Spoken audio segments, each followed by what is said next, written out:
తముద్బోధ్య కృష్ణం పారార్థ్యం స్వం శృతిశతశిరసిద్ధమధ్యాపయంతి సోచ్ఛిష్టాయాం త్రజినిగళితం యా బలాత్కృత్య భుంక్తే గోదా తస్యై నమ ఇదమిదం భూయ ఏవాస్తు భూయః. ప్రియ భగవద్బంధువులారా, ఈరోజు మన ధనుర్మాస వ్రతంలో 21వ రోజు. ఈనాడు మన ఆండాళ్ తల్లి శ్రీకృష్ణ పరమాత్మని మేల్కొల్పడానికి నీలాదేవితో పాటు కలిసి బయలుదేరింది. నిన్నటిదాకా మన ఆండాళ్ గోపికలందరితోటి తను కలిసి బయలుదేరుతూ నిన్న నీలాదేవిని మేల్కొల్పడంతో ఈవేళ ఆమె కూడా వీళ్ళ ముందు నిలిచి నేను కూడా మీతోటి దాన్నేనర్రా, పదండి నేను కూడా వస్తాను స్వామిని మేల్కొల్పడానికి అంటూ వీళ్లతో పాటు కలిస్తే వీరంతా అమ్మని ముందుంచుకుని స్వామిని మేల్కొల్పడం ప్రారంభిస్తారు. ఈవేళ స్వామిని మేల్కొల్పేటప్పుడు కూడా స్వామికి ఇష్టమైనటువంటి నందగోప సంబంధాన్ని మన వాళ్ళు స్మరిస్తారన్నమాట.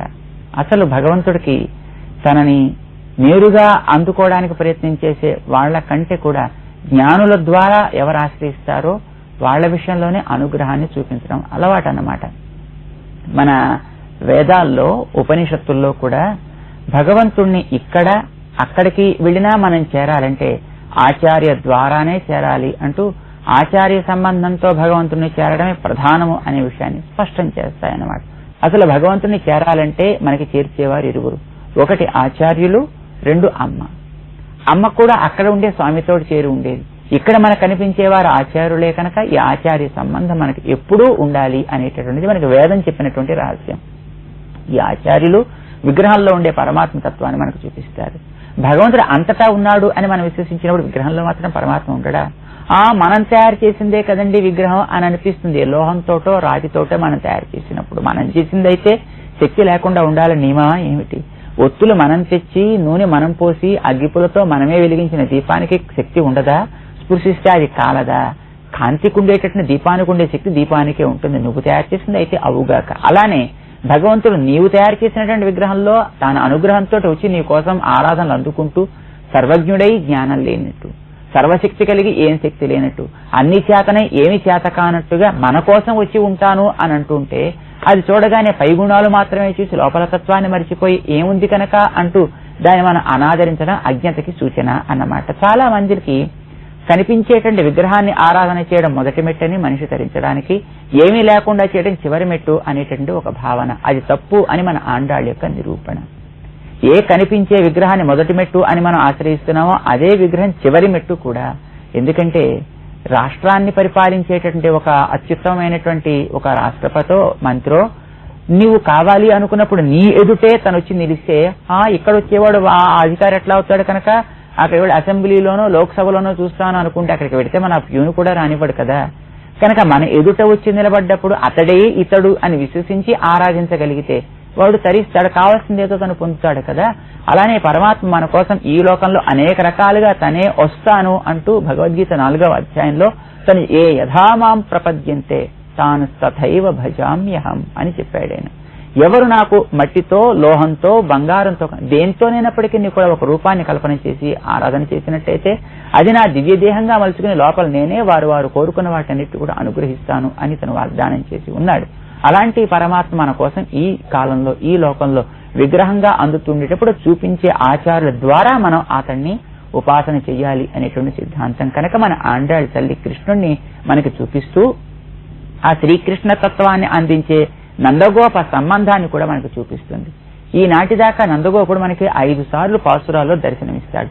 మొట్టమొదటి పాసురాల్లో నందగోపన్ కుమరన్ అంటూ, నందగోపుడు అంటే ఆచార్యుడు కనుక భగవంతుడిని చూసి ఆనందిస్తూ జాగ్రత్తగా రక్షించుకునే గోప, రక్షించుకునేవాడు.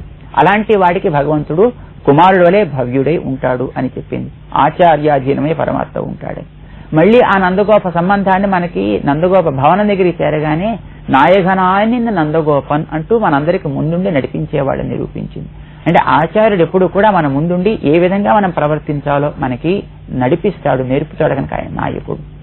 ఆ వెంటనే ఆయన దాత, అన్న వస్త్ర పానాదుల్ని మనకు అనుగ్రహించేటువంటి వాడు అని చెప్పింది.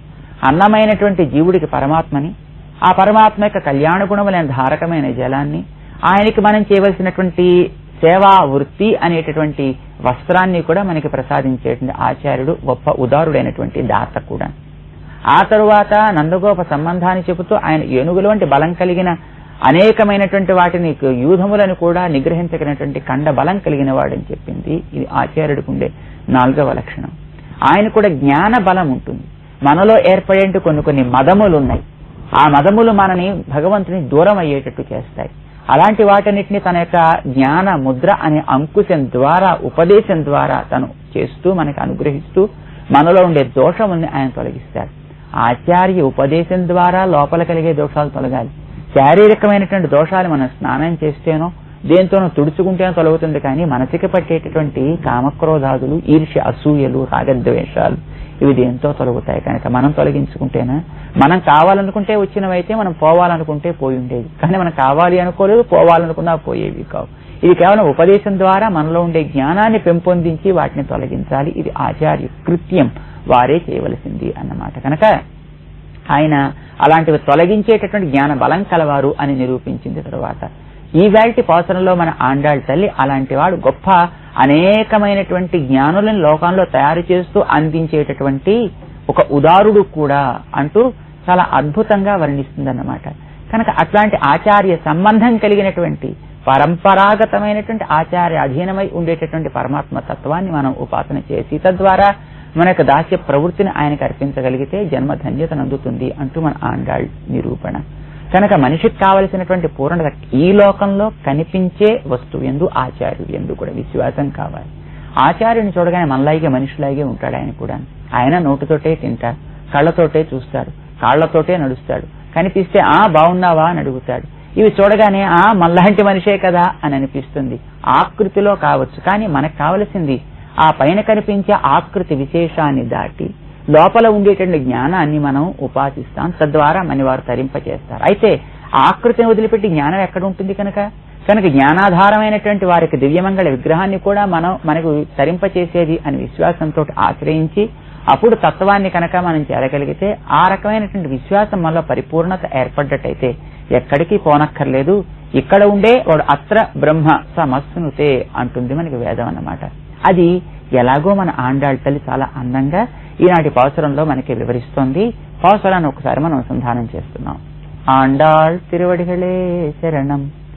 ఏ తక్కలంగళ్ ఎదిరు పొంగి మీదళిప్ప மாற்றாதே பால் சொரியம் வள்ளல் பெரும் பசுக்கள் ஆத்தப் படைத்தான் மகனே அறிவுராய் ஊற்றமுடையாய் பெரியாய் உலகினில் தோற்றமாய் நின்ன சுடரே துயிலழாய் மாத்தாருனக்கு வழி தொலைந்து உன் வாசற்கண் ஆத்தாது வந்து உன் அடிபணியுமா போலே போற்றியாம் வந்தோம் புகழ்ந்து ஏலோரெம்பாவாய். ఆండాళ్ తిరువడిகளே శరణం. హే స్వామిన్ ఆత్త పడైతాన్ మగనే అరివురాయ్. బాగా గొప్ప సంపద కలిగినటువంటి నందగోపుని యొక్క కుమారుడా లేవయ్యా. మన వాళ్ళు లేపారు. అరివురాయ్ తెలివి తెచ్చుకో, నువ్వెవడవో, ఎక్కడికొచ్చావో ఒకసారి జ్ఞాపకం పెట్టుకో. మేము ఎవరి దగ్గర వెళ్ళాం? అయోధ్యకి వెళ్ళామా? అయోధ్యకి వెడితే మమ్మల్ని చూడకుండా పోవచ్చుగాక, లేక మరొకడో మధురకు వెడితే, ఇదే పరమపదానికి వెడితే కాదు మా కోసం మమ్మల్ని కోరి మా ఊరికి తనంతట తాను మేము అడక్కపోయినా వచ్చిన వాడి దగ్గరికి అయ్యా మేము వచ్చినటువంటిది. కృష్ణుడు వీళ్ళు కోరితే రాలేదు రేపల్లికి. తనంతట తానే పుట్టిన రాత్రి తల్లి స్తన్యపానం కూడా చేయకుండా పరుగున వచ్చి చేరినటువంటి ఊరు కదా ఇది. కేవలం అలాగా చేరినటువంటి వాడిని వీళ్ళు చూసి ఉపాసించిన వాళ్ళు కారు. తన కళ్యాణ గుణాలని, తన చిన్నారి చేష్టల్ని, తన ధూర్త చేష్టల్ని, చిలిపి చేష్టల్ని చూపించి వీళ్ల మనస్సుల్ని దోచినటువంటి వాడు కదా. ఇలా మాలో ఇదివరకు లేనటువంటి ఒక ఆకలి నువ్వు పుట్టించి ఈవేళ కలిగిన తర్వాత నిన్ను సేవించడానికని, నీ సేవ చేసుకోవడానికి మేమొస్తే ఆకలి పుట్టించి అన్నం పెట్టనట్టుగా మాకందరికి ఆర్తి కలిగించి అందకుండా ఉంటావేమిటయ్యా స్వామి, లెమ్మని మన వాళ్ళు నిర్బంధిస్తున్నారు అన్నమాట ఈ వేల్టి పాసురంలో. ఎటువంటి వాడతను? నందగోపుని యొక్క కుమారుడు కదా. నందగోప వైభవాన్ని మన వాళ్ళు చెప్తున్నారు అన్నమాట. అసలు ఆయనకి అదే కదా ఇష్టం, అందుకోసం దాన్ని మన వాళ్ళు కీర్తిస్తున్నారు. శ్రీరామాయణంలో రామచంద్రుడికి అయోధ్యాపురాన్ని గురించి చెప్పేటప్పుడు తన ఊరు అంటే ఇష్టం లేదట. అది తన తండ్రి గారి యొక్క ఊరు రాజధాని పితుర్ మమ అని అంటాడన్నమాట. నా తండ్రి గారి రాజధాని హే సీతే అదిగో మనం చేరుతున్నాం అంటాడు. రావణ వధానంతరం పుష్పక విమానంలో వస్తూ మన ఊరు అదే అనొచ్చు కదా ఆయన. తండ్రి సంబంధంతో తనని చెప్పుకోవడం పిల్లవాడికి ఎప్పుడు కూడా ఆత్మగౌరవానికి ప్రతీక. అదే మన వాళ్ళు చెప్తున్నారు. నందగోప సంబంధం చెప్తున్నారు. ఎట్లాంటి వాడు నందగోపుడు, అనేక పశువులు కలిగినటువంటి వాడు అన్నమాట. ఆ పశువులు ఎట్లాంటివంటే అవి కూడా చాలా గొప్పవి. ఏత్త కలంగల్ ఎదురు పొంగి మీదడిప్ప. కుండ పెట్టడం లోపం అంతే, పెట్టకపోతే పెడితే కుండ నిండకపోవడం అనేది కుండ పెట్టని వాడిది పాపం అన్నమాట. ఆ పాలు బాగా స్రవిస్తూ ఉంటాయి. ఎట్లా స్రవిస్తాయిట అంటే పైనుంచి లాగుతుంటే పొదుగు ధార కనిపించకపోయినా కుండలోంచే పాలు ఎదురు పొంగి మీదడిప్ప. ఎదురు పొంగి కుండలోంచే పాలు వస్తున్నాయా అన్నట్టు అనిపిస్తుందిట. బ్రహ్మాండంగా పాలు ధారలు ధారలుగా స్రవిస్తూ ఉండేటంతా గొప్ప క్షీరాన్ని అందించేటటువంటి పశువులు అలాంటివి ఎన్నున్నాయో తెలియదు. ఆత్తపడైతాన్ పాల్సొరియం వళ్ళల్ పెరుం ఔదార్యంలో పెద్దవైనటువంటి పశువులు అన్నమాట. ఇది చాలా అందంగా మన ఆండాళ్ళ తల్లి ఆచార్య లక్షణంగా చెప్తుంది. ఆచార్యులని గోవులతో పోలుస్తుంటారు అన్నమాట.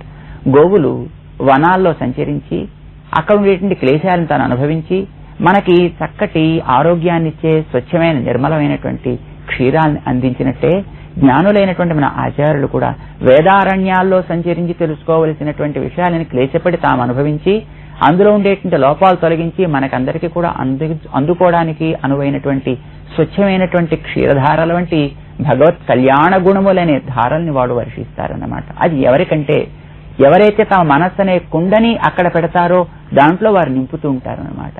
గురువు దగ్గరికి వెళ్లి ఆశ్రయించాలి, అడగాలి, ఇది నాకు కావాలని తప్ప అడగని వాడిది లోపం తప్ప అడిగితే అందివ్వకపోవడం అనేటువంటిది ఎప్పుడు ఆచార్యుల దగ్గర ఉండదు. ఆచార్యులు అందించడం ఆవు 4 పొదుగులతో అందిస్తున్నట్టే వారు కూడా అందిస్తారు. జ్ఞానులు మనకు ఉపదేశం చేసేప్పుడు 4 కారణాలు చేతిస్తారట. ఒకటి, డబ్బున్నవాడు తన కొడుకుకి తన పిత్రార్జితమైతే ఎట్లాగైతే ఇవ్వాలి అని విధితోటి ఇస్తూ ఉంటాడు. లేదా కొంతమంది తమ దగ్గర బాగా ధనం ఉంటే వాడు వచ్చి అడుగుతున్నాడు కదా అని ఇస్తారు. మరికొంతమంది వాడి కష్టాన్ని చూసిస్తారు, మరికొంతమంది ఇవ్వకుండా ఉండలేక ఇస్తారు. అలానే జ్ఞానం కలిగిన వాళ్ళు కూడా తమ గురువు ద్వారా పొందాం కనుక ఎవరో ఒకరికి అందించకపోతే అది గురువుకి అపకారం చేసినట్టు అవుతుంది కనుక దాన్ని అందించాలని విధిపరతంతుల్లో ఇస్తుంటారు. మరికొంతమంది ఎవరైనా వచ్చి బాగా వారికి సేవ చేసి అనువర్తించగా జాలి కలిగి ఒకనాడు ఇస్తుంటారు. మరికొంతమంది ఆవల వ్యక్తిలో ఉండేటటువంటి అజ్ఞానాన్ని చూసి జాలి కలిగి ఇస్తుంటారు. కానీ కొంతమంది ఉంటారు మన ఆళ్వార్ లాంటి వారు, మన భగవద్ రామానుజులు లాంటి వారు. వారు ఎదటి వ్యక్తి అడిగినా అడగకున్నా వారు తరించకపోతే ఎట్లా అనేటువంటి భావన చేత తమ యొక్క హృదయాన్ని విప్పి గోపురం ఎక్కి రామానుజు వారు మంత్రాన్ని చాటారు అని కదా మనకి చరిత్ర చెప్తోంది. అలాగే మన నమ్మాళ్వారు లాంటి వారు కూడా సొన్నాల్ విరోధమిదు ఆగిలిం సొల్లువన్ కేణ్మినో అంటూ నేను చెప్పింది మీరు విన్నా వినకపోయినా మీరు బాగుపడడానికి ఇది కారణం కానీ నేను చెప్పే తీరుతా, మీరు వినే తీరవలసిందే అంటూ తాము నిర్బంధించి అర్జునుడికి కృష్ణుడు వినకపోయినా భగవద్గీతనంతటిని ఉపదేశం చేసినట్టే వారు ఉపదేశం చేస్తూ ఉంటారన్నమాట. ఇది 4 కారణాల చేత ఆ ఆచార్యుని గోవులు కూడా అనేక రకాలైనటువంటి కళ్యాణ గుణధారాలని వారు అనుగ్రహిస్తారనమాట. అట్లాంటి వారిని ఎందరినో తయారు చేసుకున్నటువంటి ఉత్తమ ఆచార్యులు మన ఆచార్యులు అన్నట్టుగా మన ఆండాళ్ళ తల్లి అట్లాంటి ఆత్త పడైతాన్ మగనే హే కృష్ణ నీకు ఈ నందగోప సంబంధం అనేది పుట్టి పెరిగేవయ్యా. కళ్యాణ గుణాలని ఈ పశువుల సంపదలని నువ్వు పుడుతూ పుడుతూ పిత్రార్జితంగా తెచ్చుకున్నావే, ఎంత గొప్పవాడవయ్యా. మగనే అరివురై తెలివి తెచ్చుకో. నీకు తెలివి లేకపోవడమే మా పాలిట అదృష్టం. తెలివి కలిగితే అంతవాడివి మా కోసం ఇలా నువ్వు వచ్చి ఉండేవాడివే. అది లేదు కనుక మేము రక్షించబడ్డాం. మమ్మల్ని నువ్వు అనుగ్రహించడం కోసం మాలాంటి అత్యంత జ్ఞానం లేని అల్పులమైన గోపికల దగ్గరికి కూడా నువ్వు పరుగుబడుగున వచ్చి చేరావే. ఇదే మా పాలిట రక్ష. ఒక్కసారి ఇలా ఇంత దూరం వచ్చినందుకు మమ్మల్ని అనుగ్రహించకుండా నువ్వు కనుక పరుండి ఉన్నట్టయితే నీ వచ్చిన ఆ శ్రమ అంతా కూడా వ్యర్థమైపోతుంది. కనుక అరివురాయి తెలివి తెచ్చుకో. ఆ పశువుల సంపద మిగతా వాళ్ళందరికీ లేదా ఏమిటి, నాకు మాత్రమే ఉన్నదా, నాకుండే గుణమేదో అది మీరు చెప్పలేదు కదా అన్నట్టుగా మనవాడు ఊరుకున్నాడు. ఊత్రముడయాయ్ పెరియాయ్. ఊత్రం మంచి దార్ఢ్యత కలిగిన వాడివి. ఆయన్ని మాత్రమే చెప్పేటటువంటి ఒక దార్ఢ్యత వేదం అనే దార్ఢ్యత. వేదం పరమాత్మనే బోధిస్తుంది. సర్వజగత్కారణమైన శ్రీకృష్ణే పరతంత్రుడు, పరస్వరూపుడు, ఆయన పరాత్పరుడు అనే విషయాన్ని నిరూపిస్తోంది. అది భగవద్గీతలో 15వ అధ్యాయంలో వేదైశ్చ సర్వైరహమేవ వేద్య వేదైరేవ వేద్య అహమేవ వేద్య వేద్య ఏవ అంటూ వేదములే నన్ను చెబుతాయి. వేదములు నన్నే చెబుతాయి, వేదములు చెప్పకుండా ఉండనే ఉండవు అంటూ 3 రకాలుగా దాన్ని చాలా దృఢపరిచావు కనుక దృఢమైన వేద ప్రమాణం చేత తెలియబడే భగవంతుడా ఊற்றముడయాయి పెరియాయి, నువ్వు ఆ వేదాల చేత కూడా అందిపోయేవాడివి కావు, వేదాలు కూడా నీ గురించి చెప్పదలిచి యతో వాచో నివర్తంతే అప్రాప్య మనసా సహా, మా యొక్క మాటలకి మా మనసులకు కూడా అందనటువంటి అత్యంత గొప్పవాడుంటూ ఒక్క కళ్యాణ గుణమైన ఆనందాన్ని చెప్పబోయి అవి మరి చెప్పలేక వెనుతిరిగాయే, అట్లా దేనికి అందనటువంటి అత్యంత గొప్పవాడా అయినప్పటికీ కూడా జాలి చేత మాలాంటి వాళ్ళకు కూడా అనుభవించడానికి వీలుగా ఉలగినిల్ తోట్రమానిన్రా, ఈ లోకంలో మాలాంటి వాళ్ళు ఈ క్షుద్రమైనటువంటి ఈ పాంచభౌతికమైన నేత్రాలతో కూడా చూడగలిగేట్టుగా ఒక రూపుదాల్చి నువ్వు కోసం అవతరిస్తున్నావే. ఆ వేళ శ్రీకృష్ణుడిగా అవతరించాడు, ఈ వేళ మన కోసం ఆలయంలో ఒక శ్రీకృష్ణ విగ్రహ స్వరూపంలో అవతరిస్తున్నాడు అన్నమాట. అయితే ఇలా కనిపించగానే మనకి ఏర్పడకూడదు చులకన భావన, అది చెబుతోంది మన ఆండాళ్ తల్లి. చూడర్రే, లోకంలో కనిపించినా నీ యొక్క దివ్య జ్ఞానంలో శక్తిలో కానీ ఏ లోపం లేనటువంటి అత్యంత ప్రకాశం కలిగిన వాడా, ఉలగనిల్ తోత్రమాయ్ నిన్న సుడరే తుయిలరాయి తండ్రి, ఇందులో ఉన్నావనేటటువంటి అజ్ఞానం మాకు లేదు, నువ్వు ఇందులో పరిపూర్ణంగా ఉంటావనే జ్ఞానం మాకుంది కనుక ఒక్కసారి నువ్వు మేల్కో, మాలో ఉండేటువంటి నిధులని తొలగించు. విగ్రహాల దగ్గరికి వెళ్లి కౌసల్య సుప్రజారామ అని మేల్కొల్పుతా అంటే భగవంతుడు నిద్రపోతాడా? ఆయన నిద్రపోతే లోకం అంతా మరి ఇంతే సంగతులు కదా. అయితే మనం అందులో పరమాత్మతో నిక్షేపించబడి నిండి ఉంది, అంతటా ఉండేది మన కోసం ఇట్లా ఉంది అని విషయంలో మనం నిద్రపోతుంటాం, పైన కనిపించే ఆకృతి విశేషణ మాత్రం మేల్కాంచి ఉంటాం, ఇది తొలగాలి. కనుక లోపల ఉండే తత్వం నీవే అనే విశ్వాసం మాలో కలిగేట్టుగా మా అజ్ఞానం అనే నిద్రను తొలగించు అంటూ మన వాళ్ళు సుప్రభాతం పాడుతుంటారే, అదేమని వాళ్ళు చెప్తున్నారు. చూడరే తుయలరాయి, హే తండ్రి ఒక్కసారి నిదుర లేవయ్యా అంటూ మన వాళ్ళు ప్రార్థించారు. ఓహో పాపం ఇప్పుడు స్వామికి ఒకసారి అనుగ్రహం కలిగింది, సరే లేస్తాను. ఏమర్రా పాపం ఎంత శ్రమపడి వచ్చారో ఎలా వచ్చారో అనుకున్నారు. లేదు లేదు తండ్రి మేము ఇలా వచ్చాము అంటూ మన వాళ్ళు చెప్తున్నారు.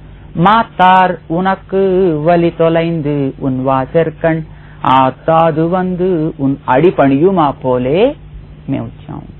మాతార్ శత్రువులు నీ నుంచి దూరమై ఎప్పుడు ఎవరు బ్రతకలేదు. రావణాసురుడేమిటి, కాకాసురుడేమిటి, నీకు అపకారం చేసి నీ యొక్క బాణపు దెబ్బలకి వారు తాళలేక ఉండలేక నిన్ను విడిచి నీ పాదాలని ఆచరిస్తూ నీ దగ్గర వారు చేరారు. కాకాసురుడు అట్లా ముల్లోకాలు తిరిగి మరి లక్ష్యం లేక స్వామి పాదం కదా చేరింది. శత్రువులందరికీ అదే గతి. మాతార్ ఉనక్కు వలి తొలైందు, నీ దగ్గర బలమునంతటినీ కూడా కోల్పోయి ఉన్ వాసరికండ్ నీ ద్వారం దగ్గరే, బయట కనుక ఎక్కడైనా ఉన్నట్టయితే మళ్ళీ ఎవరు ఏమనుకుంటారో అని నీ ద్వారం దగ్గరికే చేరిపోయి ఆ తాదు వందు మరి ఇతరత్ర ఉండలేక బాణపు దెబ్బల్ని తట్టుకోవడం కోసమని ఉన్ అడి పణియు మా పోలే, నీ పాదాలనే ఎట్లా సేవించుకుంటూ నీ సేవ వృత్తి చేసుకుంటూ ఉండిపోదామని అనుకుంటారో.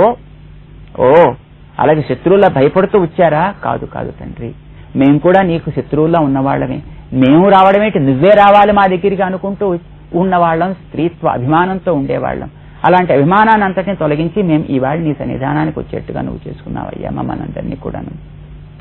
మేము కూడా ఎలా వచ్చాం, శత్రువుల్లాగా నీ బాణపు దెబ్బలకి భయపడి మేము రాలేదు, కానీ బాణముల కంటే తీవ్రమైన వాటికి మేము భయపడి వచ్చాం. భయపడి కాదు, ప్రేమించి వచ్చాం. బాణాలు శరీరానికే తూట్లు పొడుస్తాయి, నీ కళ్యాణ గుణాలు మనస్సుకి తూట్లు పొడుస్తాయి.